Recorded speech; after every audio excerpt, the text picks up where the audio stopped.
Ito na yata ang pinakamalaking pagkakamali ko sa aking buhay. Nang hamunin ko ang aking kapitbahay na nananahimik lamang. Magandang araw po sa lahat at itago nyo na lang po ko sa pangalang Angelo, 22 years old, taga Samar. Ako po ay tipikal na binata. Sa madaling salita, ako po ay medyo may pagkamayabang. Hindi ko lang din po inasahan na ang aking makakalaban ay hindi tao, kundi isang aswang. Tara at inyo nang pakinggan ang aking kwento. Sa aming baryo ay kilala akong basag ulo at isa rin ako sa mga tinitingalang leader ng aming grupo. Bali 5 kami sa grupo at ako ang pinakamatapang at masasabi kong isa ring barumbado. Ngunit hindi ko alam na bigla palang mawawala ang aking tapang matapos kong hamunin ang aking kapitbahay na si Dayo. Si Dayo ay nakatira sa may itaas ng bundok, doon sa mga taniman ng labanos at mustasa. Madalas itong tuksuhin sa aming baryo kapag bumababa ito, sapagkat ang kanyang pamilya ay napakahirap lamang. Ang kanyang ina at itay ay talagang pagsasaka lang ang kinabubuhay, at si Dayo ay wala ring natapos sa buhay. Kaya naman madalas namin siyang bulihin. Tuwing bababa siya ng bundok at magbibenta ng mga gulay ay amin siyang pinagtitripan, at madalas pa nga ay hinihingan ko siya ng pera. Nagbibigay naman ito dahil sa kanyang takot sa amin, dahil minsan na rin namin itong napatikim nang nagtangka itong pumalag sa aming grupo. Hindi naman lahat sa aking grupo ay barumbado, sapagkat ang magkapatid na Jonjon at Linel ay tila mabait. Ngunit ang dalawa pa sa aking grupo ay talagang walang hiya, si Mark at si Jomel. Silang dalawa ang madalas kong kasama kapag nambubuli kami. Kaya naman sa madaling salita, sila ang matatawag kong kanan at kaliwa kong kamay. Isang araw ay nabalitaan naming namatay na ang mama ni Dayo. Kaya naman ito ay labis na lungkot na lungkot. Sa halip na amin siyang damayan ay kinutya pa namin ito. Ang sabi sa kanya ni Jomel ay kaya siya iniwan ng kanyang mama ay dahil wala siyang kwentang tao. Dumugtong pa si Mark na sinabing amoy ipis daw kasi si Dayo. Kaya naman sa tuwing lalapit ang nanay nito ay inaatake ng hika. Bagay naman na pinagtawanan ko ng sobra. Maluha-luha si Dayo nung mga oras na yon at tumakbo at iniwan ang mga dala niyang labanos. Kami naman ng aking tropa ay kinuha ang kanyang paninda at inuuwi namin sa aming mga bahay. Tuwang-tuwa kami sa aming mga pinaggagawa hanggang sa isang araw ay bumaba muli ng bundok si Dayo. Tila napabayaan na ni Dayo ang kanyang sarili sapagkat napakadumi na ng kanyang kasuotan at halata rin na hindi na siya naliligo dahil ang kanyang mga buhok ay dikit-dikit na. Muli namin siyang kinutya at sinabi namin siya ay mukhang basurero at taong grasa. Tumingin lamang ito nang nanlilisik at bigla rin tong umalis. Medyo nabastusan ako sa ginawa ni Dayo. Kaya naman agad ko siyang hinabol. Nang maabutan ko siya, hinawakan ko siya sa braso. Lumingon ito sa akin at agad ko itong sinuntok sa muka. Natumba ito ngunit agad ding bumangon at nagwika ito. Kung gusto ko daw ng away ay puntahan ko daw siya ng hating gabi sa may paanan ng bundok malapit sa ilog. Yun daw ay kung talagang matapang daw ako. Bagay na aking pinagtawanan. Ang sabi ko kay Dayo ay pupunta ako. Ngunit pinigilan ako ng aking dalawang alagad. Ang sabi ni Jomel at ni Mark ay sila na lang daw ang haharap kay Dayo. Bagay naman na silang ayunan ni Dayo. Ang sabi ni Dayo ay wala daw dapat atrasan dahil ito daw ay talagang panglalaking laban. Tawa talaga ako ng tawa dahil nakuha niya pang maghamon. Sa itsura ng katawan niyang parang butot balat na ay nagagawa niya pang magsalita ng ganon. Yun na nga ang nangyari. Lumipas ang isang buong maghapon at sumapit na ang gabi.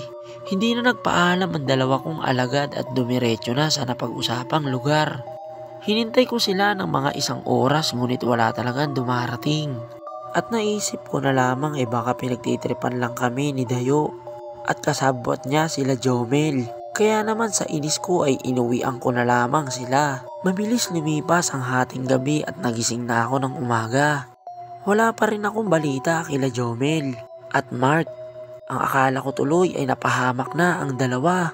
Ngunit habang naglalakad ako papuntang ilog ay nakita ko ang dalawa. Marami silang sugat sa katawan at mga galos. Natawa tuloy ako nang makita ko ang dalawa at napatanong ako kung anong nangyari. Sumagot naman agad ang dalawa. Ang sabi sa akin ng dalawa ay hindi daw tao si Dayo. Ito daw ay isang aswang. Ngunit tinawanan ko lamang ang dalawa dahil parang hindi naman totoo ang kanilang kwento. Ayon sa kanila ay tumakas lamang sila sa gubat. Dahil hindi pa daw sila nakakarating doon ay nagtago na sila sa damuhan at tinatanaw nila sa malayo si Dayo. Plano daw sana nila itong gulatin at atakihin. Ngunit nagkamali sila sa kanilang nasaksihan. Sapagkat ng mga oras na yun ay nagpapahid ng langi sa katawan si Dayo at unti-unti daw nagbago ang itsura nito. Nang makita daw ng dalawa ang mga senaryo na iyon ay napatakbo sila. Kaya naman napuno sila ng galos ay dahil nadulas sila sa mga damuhan at tumama sa mga sanga ng mga nalaglag na puno. Upang patunayan sa dalawa ay napili kong ako na ang humarap kay Dayo. Dahil sa isip ko ay naduwag lamang ang dalawa kaya tumakas. Lumipas ang buong maghapon at sumapit na ang gabi. Maaga akong pumunta sa tagpuan sa napag-usapan naming mga oras. Nang kumagat ang dilim ay tanging flashlight lang ang aking dala at isang maliit na kutsilyo. Itinago ko ito sa bewang ko dahil kung totoo man ang kwento ng dalawa ay may panlaban pa rin ako. Maya-maya pa ay narinig ko na ang alulong.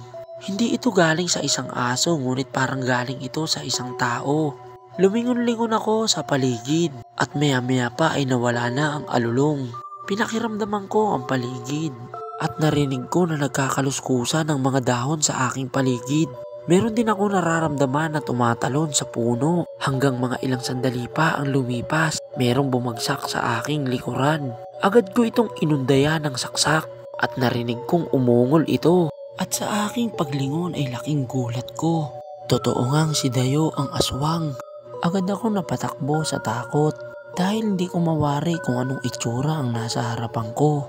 Hindi ko masabi sa aking sarili kung isa itong tao o hayop. Basta isa lang ang nasa isip ko. Yun ay ang makatakas sa nilalang na ito. Tumakbo ako ng ubod ng bilis na tila umaangat na ang paa ko sa lupa.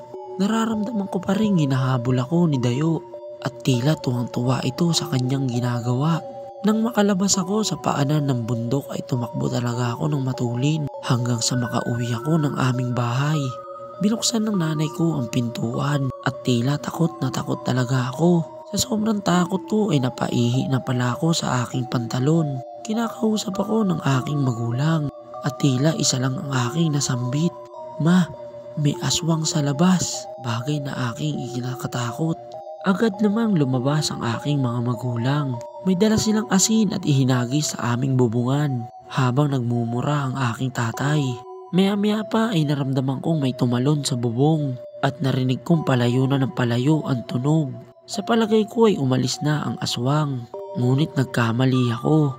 Maya-maya pa ay isang hiyaw ng lalaki ang aking narinig at yun ang hiyaw ng aking ama. Nang makita ng aking ina ang aking ama ay tila ang daming dugo sa katawan. At nang sumilip ako sa aming bintana ay nakita ko ang kalagayan ng aking ama. Wakwak ang tagiliran nito at wala na ang kanyang atay. At tila nagkalat ang dugo sa baba ng lupa. Maya-maya pa ay nakita ko ang aking inay na lumapit sa aking tatay na unti-unti nang nawalan ng buhay. Agad naman naglabasan ang aking mga kapitbahay upang lusubin ang aswang. Ngunit huli na ang lahat dahil nakaalis na si Dayo. Mabilis lumipas ang gabi at ng umaga ay nakita na namin ang resulta. Talagang tuluyan nang binawian ng buhay ang aking ama. At ito ay dahil sa aking kayabangan. Hindi na rin nakita sa aming baryo si Dayo. Maging ganun din ang kanyang tatay. Tumakas na silang dalawa matapos ang insidente. At ang pinaka nakakatakot sa lahat, hindi naman pala talaga patay ang nanay ni Dayo, kundi gawa-gawang kwento lamang pala ito ng kanyang tatay upang makapaghiganti sa akin. Mabilis lumipas ang mga taon at tila sariwa pa rin sa isip ko ang mga kalokohan na aking pinagagagawa na nagresulta sa pagkawala ng buhay ng aking nag-iisang ama. Mahirap man ang nangyari at di ko na maibabalik pa ang mga natapos na. Ngunit isa lang ang aking maipapayo. Sa mga katulad kong kabataan ay huwag tayong padalos-dalos at huwag sana nating ilagay sa ating kamay ang ating kayabangan. Bagkus ay magpakumbaba tayo palagi. Hanggang dito na lang po Mr. Reynald nga at nagpapasalamat po ko.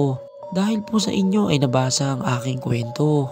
Lagi po nating tatandaan at lagi po nating huwag kakalimutan na mag-iingat po tayo palagi. Salamat po.